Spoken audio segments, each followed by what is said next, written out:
Klik tombol berikut untuk mendapatkan update ilmu yang insya Allah bermanfaat.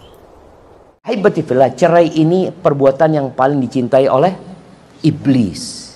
Cerai, subhanallah ya. Makanya kalau orang mau bercerai, tolong mikir dulu.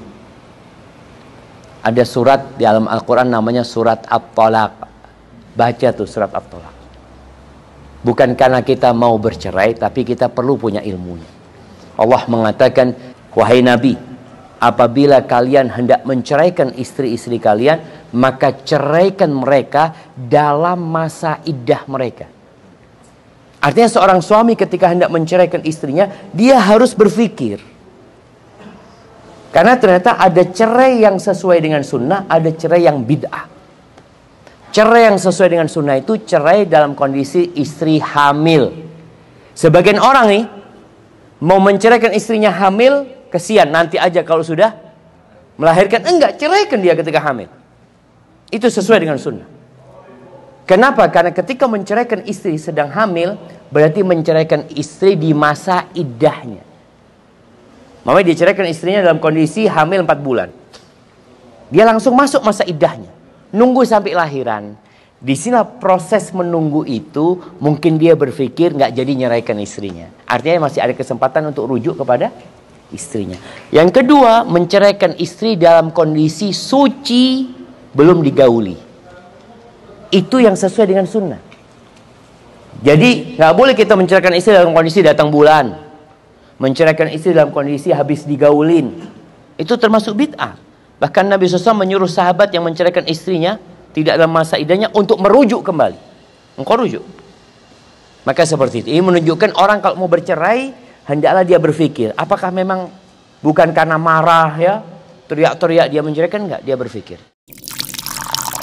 Nih contoh istri-istri yang tidak soleha, dia akan curhat kepada semua orang. Kenal nggak kenal dia curhatin.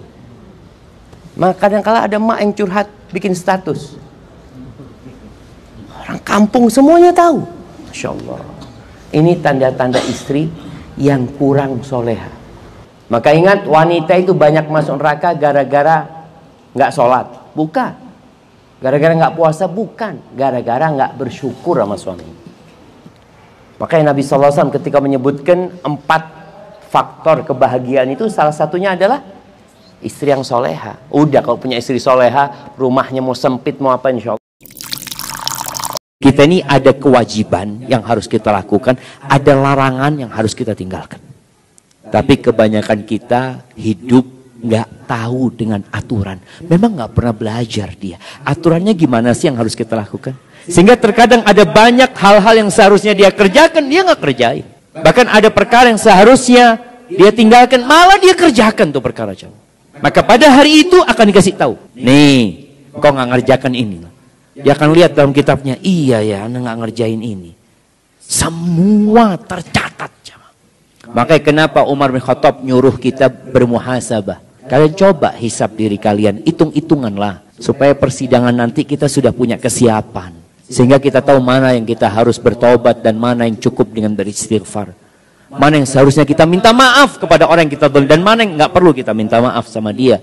Karena ini kesalahan nggak berkaitan dengan manusia, tapi antara kita sama Allah Azza wa Jalla.